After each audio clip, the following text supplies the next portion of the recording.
ವೀಕ್ಷಕರೇ ನಮಸ್ಕಾರ. ನ್ಯೂಸ್ 18ಗೆ ಸ್ವಾಗತ. ನಾನು ರಾಘವೇಂದ್ರ ಗುಡಿ.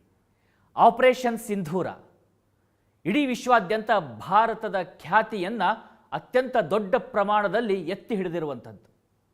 ಶತ್ರುಗಳು ಎಷ್ಟೇ ಬಲವಂತರಾಗಿರಲಿ, ನಮ್ಮ ಮೇಲೆ ನಮಗೆ ನಂಬಿಕೆ ಇದ್ದಾಗ, ನಮ್ಮ ಸೈನಿಕರ ಮೇಲೆ ನಮಗೆ ನಂಬಿಕೆ ಇದ್ದಾಗ, ನಮ್ಮ ಸೈನಿಕರಿಗೆ ಬೇಕಾಗಿರ್ತಕ್ಕಂಥ ವಸ್ತುಗಳನ್ನು ಸಿದ್ಧ ಮಾಡುವಂಥ ನಮ್ಮವರೇ ಇದ್ದ ಮೇಲೆ ಏನಾಗುತ್ತೆ ಅನ್ನೋದಕ್ಕೆ ಇದೊಂದು ಉದಾಹರಣೆ ಆಗಿರುವಂಥದ್ದು.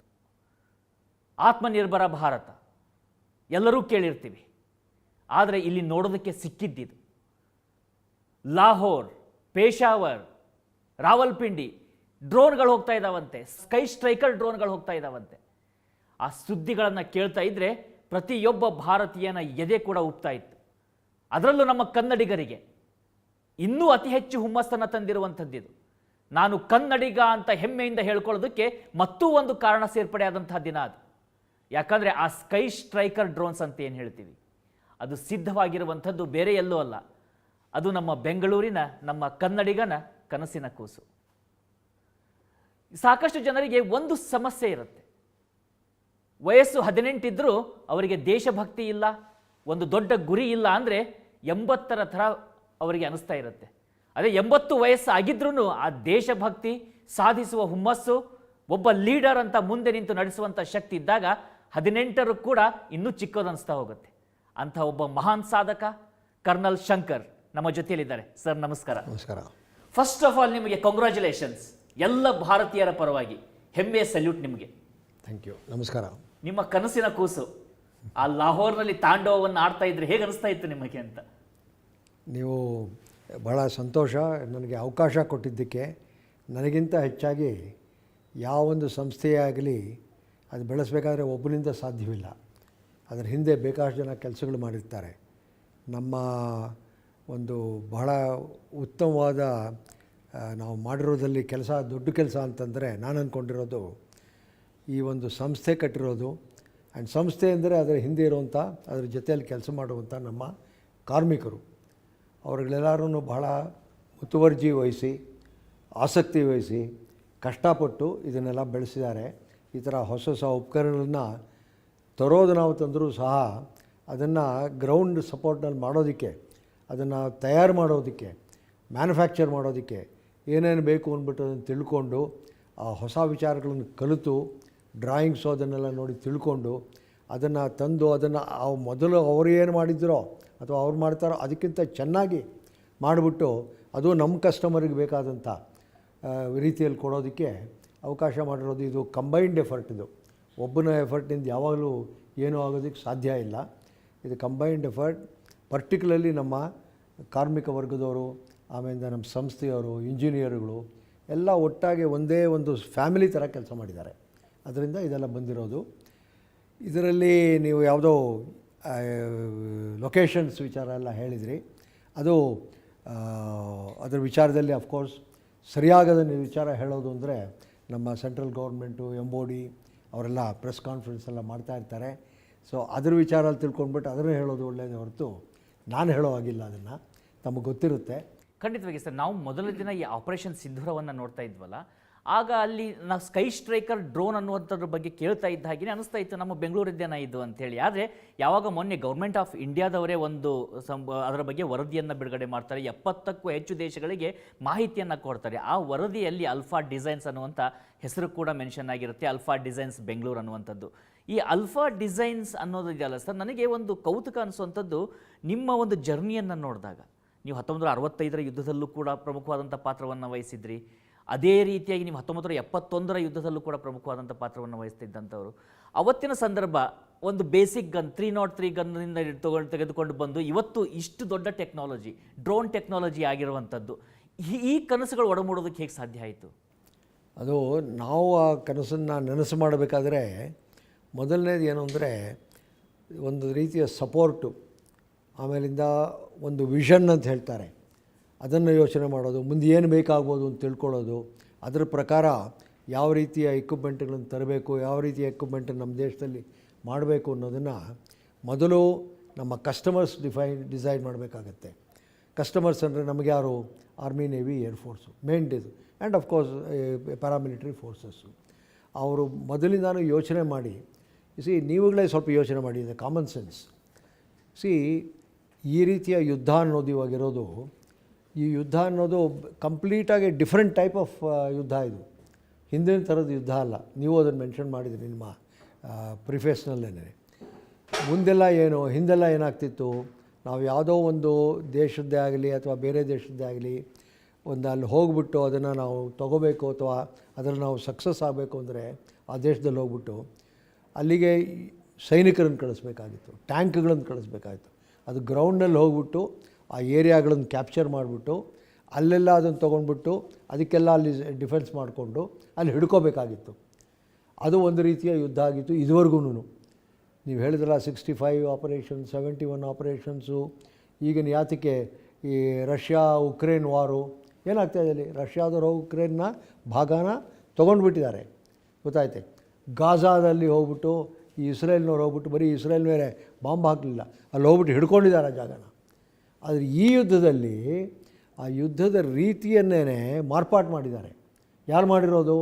ಮೊದಲನೇದು ಸ್ಟ್ರೆಟಜಿಕ್ ಥಿಂಕಿಂಗ್ ಬೇಕು, very high level, prime minister level ಅವರಲ್ಲಿ, and then army navy air force ಲೆವೆಲ್ನಲ್ಲಿ ಅವರೆಲ್ಲ ಒಟ್ಟಿಗೆ ಕೂತ್ಕೊಂಡ್ಬಿಟ್ಟು ಯಾವ ರೀತಿಯಲ್ಲಿ ಯುದ್ಧ ಆಗ್ಬೋದು ಅದನ್ನೆಲ್ಲ ಯೋಚನೆ ಮಾಡಿ, ಆ ಯುದ್ಧ ಆಗೋದಾದರೆ ಸುಮ್ಮನೆ ಯುದ್ಧ ಆಗ್ಬೋದು ಅಂತ ಕೂತ್ಕೊಳ್ಳೋದಲ್ಲ. ಅದಕ್ಕೆ ಯಾವ ರೀತಿ ಉಪಕರಣಗಳು ಬೇಕು, ಎಲ್ಲೆಲ್ಲಿದೆ, ಯಾವುದನ್ನು ಉಪಯೋಗಿಸಿದ್ರೆ ಮ್ಯಾಕ್ಸಿಮಮ್ ಎಫೆಕ್ಟ್ ಆಗುತ್ತೆ, ಅದನ್ನೆಲ್ಲ ಯೋಚನೆ ಮಾಡಬೇಕು. ಅದು ಮಾಡಿದ್ದಾದಮೇಲೆ ಎಲ್ಲಿಂದ ತೊಗೋಬೇಕು, ಹೊರಗಡೆಯಿಂದ ತೊಗೋಬೇಕಾ ಅಥವಾ ಇಲ್ಲಿಂದಾನೇ ಮಾಡಿಸ್ಬೇಕಾ ಅಥವಾ ನಮ್ಮ DRDO ಮೂಲಕ ಹೋಗಬೇಕಾ ಏನು ಅಂತೆಲ್ಲದನ್ನು ಪ್ಲ್ಯಾನ್ ಮಾಡಿಕೊಂಡು ಅದರ ಪ್ರಕಾರ ಅದನ್ನೆಲ್ಲ ಗ್ರೌಂಡ್ ಲೆವೆಲಿಗೆ ತರಬೇಕು. ಸೊ ಇಟ್ದೆ ಒಂಥರ ಕಾಂಪ್ಲಿಕೇಟೆಡ್ ಪ್ರಾಸೆಸ್ ಅಂತಾರೆ, ಸಿಂಪಲ್ ಪ್ರಾಸೆಸ್ ಅಲ್ಲ ಅದು. ಅದೂ ಇದೇನೋ ಮುಂಚೆನೇ ಮಾಡಬೇಕು. ನಾಳೆ ಹೋಗ್ಬಿಟ್ಟು ನಾವು ಯುದ್ಧ ಮಾಡಬೇಕಂತಪ್ಪ ಈ ಥರ ಮಾಡೋಣ ಅಂತಲ್ಲ. ಇದಕ್ಕೆ ಯೋಚನೆ ಮಾಡಬೇಕಾದ್ರೆ 3 ವರ್ಷ 5 ವರ್ಷದಿಂದ ಆದ್ರೂ ಅಟ್ಲೀಸ್ಟ್ ಯೋಚನೆ ಮಾಡಬೇಕು. ಅದೇ ನಮ್ಮ ಸ್ಟ್ರಾಂಗ್ ಪಾಯಿಂಟ್ ಆಗಿದೆ ಇದಕ್ಕೆ. ಈ ಸ್ಟ್ರಾಂಗ್ ಪಾಯಿಂಟ್ ನಾವು ಮಾಡಿರೋಲ್ಲಿ, ಭಾರತ ಮಾಡಿರೋದಲ್ಲಿ ಅದನ್ನು ನೋಡಿದರೆ, ರಿಸಲ್ಟ್ ನೋಡಿದರೆ ನಮ್ಮ ಅಡ್ವರ್ಸರಿ ಏನಿದಾರೋ ಅವ್ರು ಇದನ್ನು ಯೋಚನೆ ಮಾಡಿರಲಿಲ್ಲ, ಈ ಥರ ಮಾಡ್ತಾರೆ ಅಂತ ಅಂದ್ಕೊಂಡಿರಲಿಲ್ಲ. ಅವರೇನು ಮೊನ್ನೆ ತಾನೇ ನಮ್ಮ ಪ್ರಧಾನಮಂತ್ರಿಗಳು ಹೇಳಿದಾಗೆ ಪೂರ್ತಿ ವೆಸ್ಟರ್ನ್ ಬಾರ್ಡ್ನಲ್ಲಿ ಎಲ್ಲ ಟ್ಯಾಂಕ್ಗಳು ಅದು ಇದು ಎಲ್ಲ ನಿಲ್ಲಿಸ್ಕೊಂಡು ಕೂತಿದ್ದರು ಅವರು, ಗೊತ್ತಾಯ್ತೆ. ಇವ್ರು ಕೂತ್ಕೊಂಡಿದ್ರೆ ನೀವು ಕೂತ್ಕೊಂಡಿರಪ್ಪ, ಅವ್ರೇನು ಹೇಳಿದ್ದು, ಇನ್ಫ್ಯಾಕ್ಟ್ ನಾನು ಏನೋ ಭುಜಂಗ ಬಲಿ ಥರ ಹಾರ್ಕೊಂಡು ಹೋಗ್ಬಿಟ್ಟು ಇದು ಮಾಡಿದೆ ಅಂತ ಹೇಳಿದ್ರು, ಹೀಗೆ ತೋರಿಸಿದ್ರು ಅವರು, ಗೊತ್ತಾಯ್ತೆ. ಅಷ್ಟು ಬುದ್ಧಿಯನ್ನು ಉಪಯೋಗಿಸ್ಬಿಟ್ಟು ಮಾಡಿದ್ದಾರೆ. ಅದಕ್ಕೆ ಉಪಯೋಗಿಸ್ಬಿಟ್ಟು ಮಾಡಬೇಕಾದ್ರೆ ನಮ್ಮಗಳ ಕೆಲಸ ಏನಿಲ್ಲಿ, ನಾವುಗಳು, ನಮ್ಮ ಸ್ನೇಹಿತರುಗಳು, ನಮ್ಮ ಕಾರ್ಮಿಕ ವರ್ಗದವರು ಎಲ್ಲ ಏನು ಮಾಡೋದು, ಅದಕ್ಕೆ ಕುಮ್ಮಕ್ಕೆ ಕೊಡಬೇಕು, ಅದಕ್ಕೆ ಕಷ್ಟಪಡಬೇಕು. ಕೊಡಿ ಸರ್ ನಾವು ಮಾಡ್ತೀವಿ ಅಂತ. ನಮ್ಮ ಈ ಕಂಪ್ನಿನಲ್ಲಿ ಏನಾದ್ರು ಯಾರು ಏನೇ ಹೇಳಲಿ, ಸರ್ ತೊಗೊಂಡ್ಬೇಡಿ ಸರ್ ನಾವು ಮಾಡಿಕೊಡ್ತೀವಿ, ಇಲ್ಲ ಅಂತ ಹೇಳೋದೇ ಇಲ್ಲ, ಗೊತ್ತಾಯ್ತೆ. ಸೊ ಆದ್ದರಿಂದ ಅದನ್ನೆಲ್ಲ ಉಪಯೋಗಿಸ್ಕೊಂಡು ಪ್ಲ್ಯಾನ್ ಮಾಡಿದ್ರಿಂದನೇ ಇದಾಯಿತು. ನೀವು ಹೇಳಿದ್ದು ಕಂಪ್ಲೀಟ್ಲಿ ಕರೆಕ್ಟು. ಈಗೇನು ಅಂದರೆ ಆದಷ್ಟೂ ಗ್ರೌಂಡ್ ಲೆವೆಲ್ ಫೋರ್ಸಸ್ ಅಂತ ಏನು ಹೇಳ್ತಾರೆ, ಇನ್ನು ಭೂಮಿ ಮೇಲೆ ಹೋಗೋದು, ಅದರದ್ದು ಉಪಯೋಗಕ್ಕಿಂತ ಹೆಚ್ಚಾಗಿ ಮಿಸೈಲುಗಳು, ನಮ್ಮ ಸ್ಕೈ ಸ್ಟ್ರೈಕರ್ ಥರ, ಇದಕ್ಕೆ ಲಾಯ್ಟರಿಂಗ್ ಮ್ಯೂನಿಷನ್ ಅಂತ ಹೇಳ್ತಾರೆ. ಲಾಯ್ಟರಿಂಗ್ ಮ್ಯೂನಿಷನ್ ಅಂದ್ರೆ ಏನು, ಲಾಯ್ಟರ್ ಮಾಡೋದು, ಗೊತ್ತಾಯ್ತೆ. ಲಾಯ್ಟರ್ ಮಾಡಿಬಿಟ್ಟು ಹೋಗ್ಬಿಟ್ಟು ಎಲ್ಲ ನೋಡ್ಕೊಂಡು ಬರೋದು, ಗೊತ್ತಾಯ್ತೆ. ನಮ್ಮ ಕಾಲದಲ್ಲಿ ಹೇಳೋರು ಅಜಮಾಯಿಷಿ ಮಾಡೋದು ಅಂತ, ಗೊತ್ತಾಯ್ತೆ. ಮೊದಲು ಅಜಮಾಯಿಷಿ ಮಾಡ್ಕೊಂಡು ಬರೋರು ಆ ಜಾಗಕ್ಕೆ ಹೋಗ್ಬಿಟ್ಟು. ಇದೇನು ಮಾಡುತ್ತೆ, ಮುಂಚೆ ಹೋಗ್ಬಿಟ್ಟು ಅದೆಲ್ಲ ನೋಡುತ್ತೆ. ಆ ಟಾರ್ಗೆಟ್ ಕೊಟ್ಬಿಟ್ಟು ಅದಕ್ಕೆ ಇನ್ಸ್ಟ್ರಕ್ಷನ್ ಕೊಟ್ಟಿದ್ದರೆ ಅದು ಹೋಗ್ಬಿಟ್ಟು ಯಾವುದಾದ್ರು ಅದರಲ್ಲಿ ಟಾರ್ಗೆಟ್ ಕೊಟ್ಟಿರೋದ್ರಲ್ಲಿ ಡೀಟೇಲ್ಸ್ ಆಲ್ರೆಡಿ ಫಿಟೆಡ್ ಇದ್ದರೆ ಅದಕ್ಕೆ ಕಂಪೇರ್ ಮಾಡಿಬಿಟ್ಟು ಅಲ್ಲಿ ಹೋಗ್ಬಿಟ್ಟು ಹೊಡೆಯುತ್ತದು. ಇದರಲ್ಲೂ ಹಾಗೇನೇ ಮೊದಲೇನು ಮಾಡುತ್ತೆ, ಅಲ್ಲೆಲ್ಲ ಈ GPS ಮೂಲಕ, ಆಮೇಲೆ ಆ ಏರಿಯಾದ್ದು ಮುಂಚೆನೇ ಫೋಟೋಗ್ರಾಫ್ಸು ನಮ್ಮ ಇಂಟೆಲಿಜೆನ್ಸ್ ಸಿಸ್ಟಮಿಂದ ಅಥವಾ ಬೇರೆ ಸ್ಯಾಟಲೈಟಿಂದ ಅದರಿಂದೆಲ್ಲ ಫೋಟೋಗಳು ತೊಗೊಂಡಿರ್ತಾರೆ. ಅದನ್ನೆಲ್ಲ ಕಂಪೇರ್ ಮಾಡಿಬಿಟ್ಟು ಇದಕ್ಕೆ ಕೊಟ್ಟಿರ್ತಾರೆ, ಇದು ಸಾಫ್ಟ್ವೇರ್ ಇದರಲ್ಲಿ ಅಡಾಪ್ಟ್ ಮಾಡಿರ್ತಾರೆ ಈ ಇನ್ಫಾರ್ಮೇಷನ್ ಎಲ್ಲ, ಆ ಪಿಕ್ಚರ್ಗಳು ಅದೆಲ್ಲ. ಅದನ್ನು ಇಟ್ಕೊಂಡ್ಬಿಟ್ಟು ಒಂದು ಲ್ಯಾಪ್ಟಾಪ್ ಥರದ್ದೊಂದು ಗ್ರೌಂಡ್ ಲೆವೆಲ್ ಸಪೋರ್ಟ್ ಎಕ್ವಿಪ್ಮೆಂಟ್ ಇರುತ್ತೆ, ಅದನ್ನು ಇಟ್ಕೊಂಡ್ಬಿಟ್ಟು ಕಮ್ಯುನಿಕೇಷನ್ ಎಕ್ವಿಪ್ಮೆಂಟ್ ಮೂಲಕ ಇದಕ್ಕೆ ತಿಳಿಸುತ್ತೆ ನಮ್ಮ ಸ್ಕೈ ಸ್ಟ್ರೈಕರ್ಗೆ. ಅದು 100 ಕಿಲೋಮೀಟ್ರ್ವರೆಗೂ ಹೋಗ್ಬೋದು ಇದು, ಗೊತ್ತಾಯ್ತೆ. ಕೆಲವೆಲ್ಲ 20 ಕಿಲೋಮೀಟ್ರ್ ಹೋಗೋದಿರುತ್ತೆ, ಅದೆಲ್ಲ ಇದೆ. ನಾವು ಮಾಡೋದು 100 ಕಿಲೋಮೀಟ್ರು, ಅದಕ್ಕಿಂತ ಕಡಿಮೆ ಅದು ಮಾಡ್ಬೋದು ನಾವು. ಅದಕ್ಕೆ 10 kg ಅಷ್ಟು ಎಕ್ಸ್ಪ್ಲೋಸಿವ್ಸ್ ಇಟ್ಟಿರ್ತಾರೆ. ಅದರಲ್ಲಿ ಎಕ್ಸ್ಪ್ಲೋಸಿವ್ಸ್ನಲ್ಲೂ ಸುಮ್ಮನೆ ಎಕ್ಸ್ಪ್ಲೋಸಿವ್ಸ್ ಅಲ್ಲ, ನಾವು ಪಟಾಕಿ ಹೊಡೆದ ಥರ ಹೊಡೆದು ಬಿಡೋದಲ್ಲ ಅದು. ಅದನ್ನೇನು ಎಕ್ಸ್ಪ್ಲೋಸಿವ್ಸೂ ಸಹ ಆ ಇದರಲ್ಲಿ ಏರ್ ಫ್ರೇಮ್ ಏನಿರುತ್ತೆ ಅದರಲ್ಲಿ ಕರೆಕ್ಟ್ ಜಾಗದಲ್ಲಿ ಅದನ್ನು ಅಳವಡಿಸಬೇಕು. ಜಾಗ ಮಾಡಬೇಕು. ಅದರಲ್ಲಿ ಇಟ್ಬಿಟ್ಟು ಅದು ಅಲ್ಲಿ ಹೋದ ತಕ್ಷಣವೇ ಸುಮ್ಮನೆ ಹೋಗ್ಬಿಟ್ಟು ಈ ಬಿಲ್ಡಿಂಗ್ ಇದೆ ಫಾರ್ ಎಕ್ಸಾಂಪಲ್, ಈ ಬಿಲ್ಡಿಂಗನ್ನು ನಾಶಪಡಿಸ್ಬೇಕು ಅಂತ ಇಟ್ಕೊಳ್ಳಿ, ಟಚ್ ವುಡ್, ಅದಕ್ಕೆಲ್ಲ ಹೇಳೋದು ಎಕ್ಸಾಂಪಲ್ ಕೊಡ್ತಾ ಇರೋದು. ಇದು ಪಡಿಸ್ಬೇಕಾದ್ರೆ ಸುಮ್ಮನೆ ಅಲ್ಲಿ ಮೇಲೆ ಹೋಗ್ಬಿಟ್ಟು ಒಂದು ಬಿಟ್ಬಿಟ್ರೆ ಆಗಲ್ಲ, ಮೇಲೆ ಹೊಡೆದು ಕಲ್ಲು ಹೊಡೆದಾಗತ್ತದು, ಗೊತ್ತಾಯ್ತೆ. ಅಲ್ಲಿ ಹೋಗ್ಬಿಟ್ಟು ಅದಕ್ಕೆ ಪೆನಿಟ್ರೇಟ್ ಮಾಡಬೇಕು. ಅದು ಪೆನಿಟ್ರೇಟ್ ಮಾಡಿಬಿಟ್ಟು ಈ ರೂಫು ಆ ರೂಫು ಅದನ್ನೆಲ್ಲ ತಪ್ಪಿಸ್ಕೊಂಡು ಅದೆಲ್ಲ ಒಳಗೆ ಬಂದು ಇಲ್ಲಿಗೆ ಬಂದು ಇಲ್ಲಿ ಎಕ್ಸ್ಪ್ಲೋರ್ಡ್ ಆಗಬೇಕದು, ಗೊತ್ತಾಯ್ತೆ. ಆ ಕೆಪಬಿಲಿಟಿ ಇರಬೇಕು. ಅದಕ್ಕೇನೇ ಇದಕ್ಕೆ ಲಾಯ್ಟ್ರಿಂಗ್ ಮ್ಯೂನಿಷನ್, ಆ ಮ್ಯೂನಿಷನ್ನು ಅಲ್ಲಿವರೆಗೂ ಬಂದ್ಬಿಟ್ಟು ಎಕ್ಸ್ಪ್ಲೋರ್ಡ್ ಆಗೋದು. ಆ ಒಂದು ಸಾಮರ್ಥ್ಯ ಈ ಒಂದು ಜಾಗದಲ್ಲಿ, ಎಷ್ಟು ದೊಡ್ಡ ಜಾಗ ಏನಿಲ್ಲ ಇದು. ಒಂದು ಫೈಟರ್ ಏರ್ಕ್ರಾಫ್ಟ್ ಅಂದರೆ ಈ ನಮ್ಮ ಎಕ್ವಿಪ್ಮೆಂಟು 1/3 ಫೈಟರ್ ಏರ್ಕ್ರಾಫ್ಟ್ 1/3 ಸೈಜ್ ಇದು. ಅದರಲ್ಲಿ ಇಷ್ಟನ್ನೆಲ್ಲ ತುಂಬಿ ಅದಕ್ಕೆ ಕಮ್ಯುನಿಕೇಷನ್ ಬೇಕು. ಅನ್ಮ್ಯಾನ್ಡ್ ಆಗಿ ಅದನ್ನು ಪೈಲಟಿಂಗ್ ಮಾಡಬೇಕು. ನಮ್ಮ ಗ್ರೌಂಡ್ನಲ್ಲಿ ಇಟ್ಕೊಂಡು ಪೈಲಟ್ ಯಾರೂ ಇರಲ್ಲ, ಅದನ್ನು ಅಲ್ಲಿ ಗ್ರೌಂಡ್ ಮಾಡಿಬಿಟ್ಟು ಅದ್ರ ಮೂಲಕ ಓಡಿಸ್ಬೇಕು ಅದನ್ನು. ಸೊ ಅದ್ರದ್ದು ಫೋಟೋಗ್ರಾಫ್ಗಳು ತೊಗೋಬೇಕು. ಅದನ್ನೆಲ್ಲ ಮತ್ತು ನಮ್ಮ ಗ್ರೌಂಡಿಗೆ ತೊಗೊಂಡ್ಬಂದು ನಮ್ಮ ಏರಿಯಾಗೆ ತೊಗೊಂಡು ನಮ್ಮ ಹಿಂದೂಸ್ತಾನಿಗೆ ತೊಗೊಂಡು ಅದನ್ನೆಲ್ಲ ಅನಲೈಸ್ ಮಾಡಿ ಚೆಕ್ ಮಾಡಿ ಕಂಪೇರ್ ಮಾಡಿಬಿಟ್ಟು ಓಕೆ ಸರಿಯಾಗಿದೆ ಅಂತ ಅದಕ್ಕೆ ಇನ್ಸ್ಟ್ರಕ್ಷನ್ಸ್ ಕೊಟ್ಟರೆ ಠಪಾರ್ ಅಂತ ಅದು ಪರ್ಟಿಕ್ಯುಲರ್ ಒನ್ ಅದನ್ನು ಚೆಕ್ ಮಾಡಿಕೊಂಡು ಕ್ರಾಸ್ ಚೆಕ್ ಮಾಡಿ ಅಲ್ಲಿ ಹೋಗ್ಬಿಟ್ಟು ಟಾರ್ಗೆಟ್ ಮೇಲೆ ಬೀಳುತ್ತದು. ಅಥವಾ ಮೊದಲೇನೇ ನಾವು ಇನ್ಫಾರ್ಮೇಷನ್ ಕೊಟ್ಟಿದ್ದರೆ ಆಟೋಮ್ಯಾಟಿಕ್ ಇದರಲ್ಲಿ ಕಾಂಬ್ಯಾಟ್ ಪೊಸಿಷನ್ ಇಟ್ಟಿದ್ದರೆ ಸ್ವಿಚ್ ಇದೆ ಅಲ್ಲಿ, ಅದಕ್ಕೆ ಆಟೋಮ್ಯಾಟಿಕ್ಕಾಗಿ ನೀನು ಕೆಲಸ ಮಾಡಪ್ಪ, ನನ್ನನ್ನು ಕೇಳಬೇಡ, ನೀನು ಹೋಗ್ಬಿಟ್ಟಿದ್ದೆ ಕಂಡು ಹಿಡಿದ್ಬಿಟ್ಟು ನೀನೇ ಮಾಡು. ಆಟೋಮ್ಯಾಟಿಕ್ ಕಂಡೀಷನ್ ಇದ್ದರೆ ಆಟೋಮ್ಯಾಟಿಕ್ಕಾಗಿ ಮಾಡಿಬಿಡುತ್ತದು, ಮತ್ತು ಇನ್ಸ್ಟ್ರಕ್ಷನ್ ವೇಟ್ ಮಾಡಲ್ಲ ಅದು. ಸೊ ಇದು ಎರಡೂ ಇರುತ್ತೆ. ಅದು ಮೂರನೇದು ಇರುತ್ತೆ ಅಂದರೆ ನೀವು ನೋಡಿದಿರಿ ಅಲ್ಲಿ ಅಷ್ಟೊತ್ತಿಗೆ ಅವ್ರಿಗೇನೋ ಗೊತ್ತಾಗಿತ್ತು ಅಂತ ಇಟ್ಕೊಳ್ಳಿ ಎನಿಮಿಗೆ, ಅಲ್ಲಿಂದ ತೊಗೊಂಡೋಗ್ಬಿಟ್ಟು ಏನೆಲ್ಲ ಇಟ್ಬಿಟ್ಟಿದ್ದಾನೆ ಅವನು, ಅದ್ರದ್ದು ಕೊಟ್ಟಿಲ್ಲ ಅಲ್ಲಿ ಇನ್ಫಾರ್ಮೇಷನ್. ಆವಾಗ ನೀನು ಅಲ್ಲಿ ಹೋಗ್ಬೇಡ ಕಣೋ ಬಂದುಬಿಡು ವಾಪಸ್ಸು, ಅದನ್ನು ಮಾಡ್ಬೋದು ಇದನ್ನು. ಯಾಕೆಂದರೆ ಅದು ಮತ್ತೆ ಉಪಯೋಗಿಸ್ಬೋದು.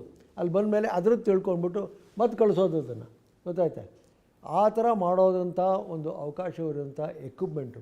ಸೊ ಇದೇನು ಮೊದಲು ಸ್ಟ್ರಾಟಜಿ ಅಂತ ಯೋಚನೆ ಮಾಡೋದು, ಬುದ್ಧಿ ಉಪಯೋಗಿಸೋದು, ಆ ಮ್ಯಾಪು ಗೀಪು ಅದೆಲ್ಲ ಸ್ಟಡಿ ಮಾಡಿ ಈ ಥರನೇ ನಾವು ಮಾಡಬೇಕಪ್ಪ ವಾರ್ಫೇರ್ ಅಂತ ಒಂದು ಡೆಸಿಷನ್ ತೊಗೊಳ್ಳೋದು. ಮೂರನೇದೇನು ಅದಕ್ಕೆ ಎಕ್ವಿಪ್ಮೆಂಟನ್ನು ಡಿಸೈನ್ ಮಾಡೋದು. ನಾಲ್ಕನೇದೇನು ಎಕ್ವಿಪ್ಮೆಂಟನ್ನು ಮ್ಯಾನುಫ್ಯಾಕ್ಚರ್ ಮಾಡೋದು. ಐದನೇದು ಅಫ್ಕೋರ್ಸ್ ಅದನ್ನು ಉಪಯೋಗಿಸೋದು, ಗೊತ್ತಾಯ್ತು. ಇದಿಷ್ಟು ಆದರೆ ಈ ಒಂದು ಇದು ಸರಿಯಾಗಿ ಕೆಲಸ ಮಾಡುತ್ತೆ. ಇದರಲ್ಲಿ ಏನು ತೋರಿಸಿದೆ ಅಂದರೆ ಈ 5 ವಿಚಾರಗಳನ್ನು ಸೇರಿಸ್ಕೊಂಡು ಎಫಿಷಿಯೆಂಟಾಗಿ ಕೆಲಸ ಮಾಡಿದೆ. ಅದರಿಂದಾನೇ ನಮಗೆ ಸಕ್ಸಸ್ ಬಂದಿರೋದು. ಇನ್ನು ಮುಂದೇನೂ ಈ ಥರನೇ ಸಕ್ಸಸ್ ಬರೋದು. ಇದು ಮಾಡುವಂಥ ಸಾಮರ್ಥ್ಯ ಸುಮ್ಮನೆ ಬಂದ್ಬಿಡೋದಿಲ್ಲ. ಮಂತ್ರಿಸಿದರೆ ಮಾವಿನಕಾಯಿ ಬೀಳುತ್ತೆ ಅಂತ ನಾನು ಹೇಳ್ತಾ ಇರ್ತೀನಿ. ನಮಗೆ ಕೆಲಸ ಮಾಡಬೇಕು, ಕಷ್ಟಪಡಬೇಕು, ಬುದ್ಧಿ ಉಪಯೋಗಿಸ್ಬೇಕು.